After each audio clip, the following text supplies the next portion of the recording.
Hey y'all, it's Nancy, the Handy Scandy. Thanks for joining me again today on the Whimsy Stamps channel. You can see that we're going to get a little bit spooky today, making some Halloween cards. And I start out with just the idea of making one. And I'm using this fun Goth Skulls red rubber background stamp. Now it's 6x6. I tend to just lay mine down on my work surface. It adheres really well. It doesn't scoot around. I ink it up with my embossing ink, that sticky ink that we like to use for embossing because it stays wet for a long time. It allows that embossing powder to stick while we heat it up and melt it. So hitting it with that embossing ink, and then I stamp half of it, and then I tip it in the light so I can see where I haven't stamped, and then I flip it over and I stamp that part down again. Now, if you wanted to use a piece of scrap paper on the back, you can definitely do that. That might help with getting maybe a more firm pressure or more even pressure across your stamp. But I don't worry about getting inky. I just do it. But it's a good way to make sure that A, you don't get inky, and you're able to apply firm pressure all over the back of that. Now, this is watercolor card from my stash. It is super, super textured. So I wanted to make sure that I just hit all of those places. This stamp is so detailed. Just want to make sure that you get all that embossing heated up, or that embossing powder heated up, so there are no gritty places, no dull places. You want it all to be smooth and shiny. So with this being so textured, I've already sprayed water down, and so then typically the pigment powders start to activate as soon as they touch moisture.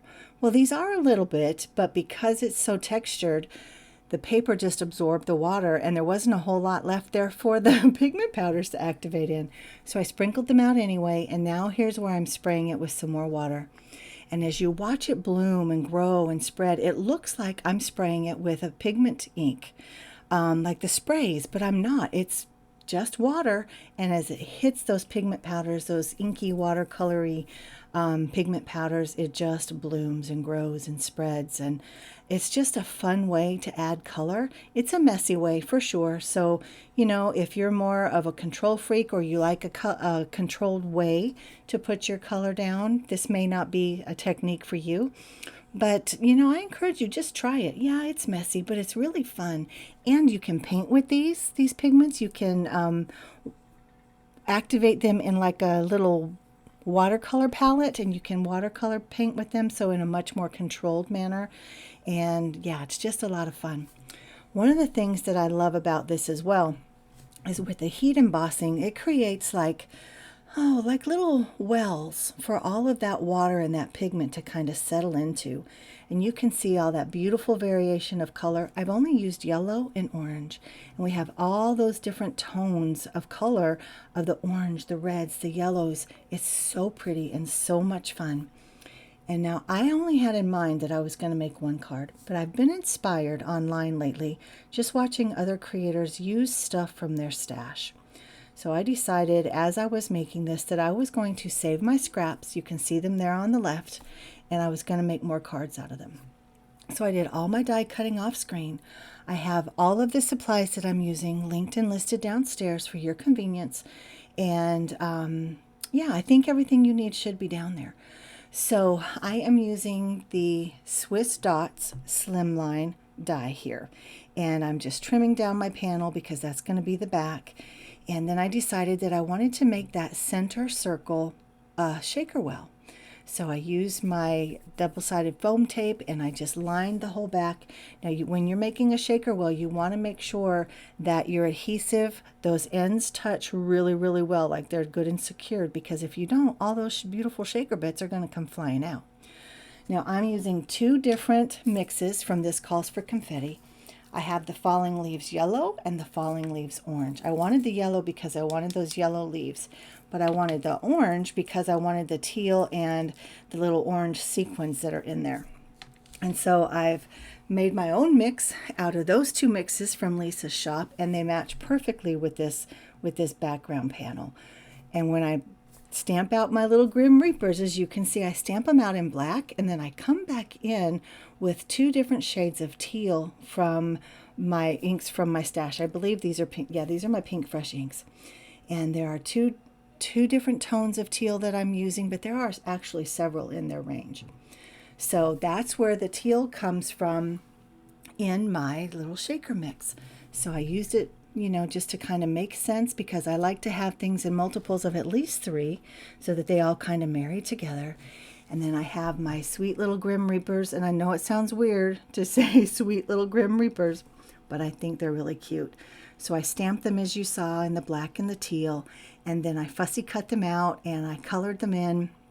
Just super simple coloring. The scythe skies, how do you say that? Scythe? Each one I colored essentially the same. I did like a kind of rusty orangey red heart on each of them, and I gave them each green eyes and some pinky cheeks, and that's it. Super simple coloring. And then you can see that I fussy cut them out, as I said, and then I put them in their sweet little places.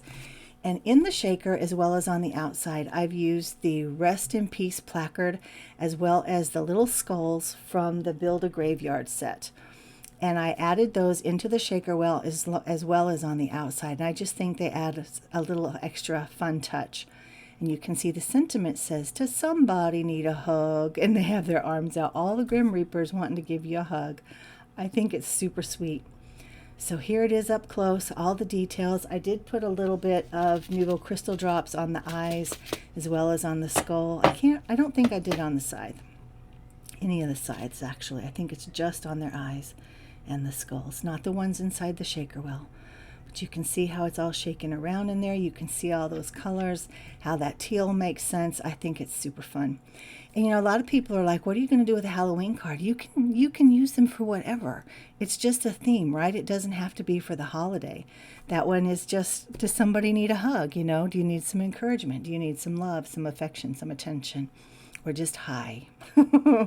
So here is where I'm taking some of those scraps, and I'm just, as Laura Basson says, stripping it up. So I have the strips from my background as well as just some black strips from my stash. And it kind of looks like the catacombs to me. Have y'all ever seen images of the catacombs, or have you been to the catacombs? I have not, but that's just what it reminded me of. So used a die from my stash. This one is called, I don't want to get it wrong, Slimline Fancy Frame Die. And I also use some other things, and you'll see at the end that, yeah, it just becomes kind of a spooky card.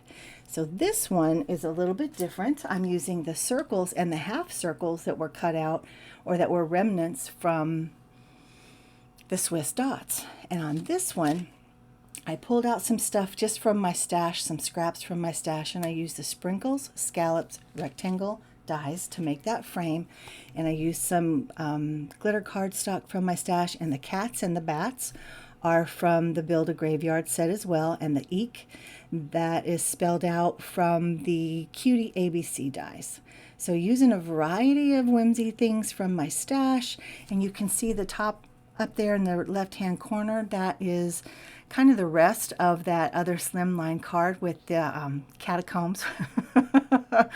I used the Boo from, let me tell you the name of it, the Boo die set, and I used the spider webs from the spider webs die set. Oh, and the spiders themselves, creepiest spiders I've ever seen. Like, wait, you'll see it in a minute. Super creepy. Like, I'm just going to stop because they're super creepy. But here, this is the main one, right? This is the one that I started out making.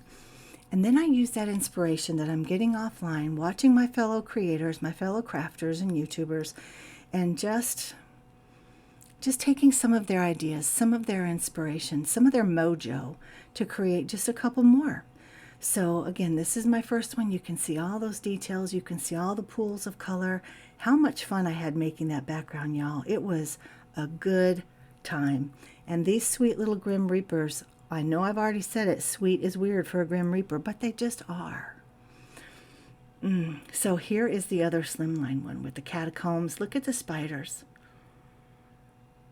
Oh, so creepy. Now that background die, the orange panel, as well as the middle die there that cut out the catacombs, those are both from the same die set. And again, I'll tell you the name. It is Slimline Fancy Frame. And all of those other pieces are from the spiders and then the Boo. Super simple, came together really easy. Just some glitter cardstock from my stash, and it just made a fun but still kind of elegant card. This one, as I've told you already, the different elements that I've used. Look at the eyes on the cats. It's really subtle, like you almost don't see the cats. But then when you do, you can't unsee them.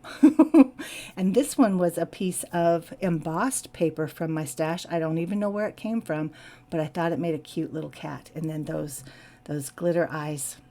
Knocked it out of the park, I think, guys. What do you think? Too much? Not enough? Do you use your scraps like that, or do you typically just toss them? Let me know what you think downstairs, but I encourage you, don't throw them away. Set them aside. Use them for another day. Guys, this is Nancy, the Handy Scandy for Whimsy Stamps. As usual, I have everything linked and listed downstairs. We invite you to join us over on Facebook, Pinterest, Instagram, all the places. Like, subscribe, comment, and until next time, guys, mwah, I'm out.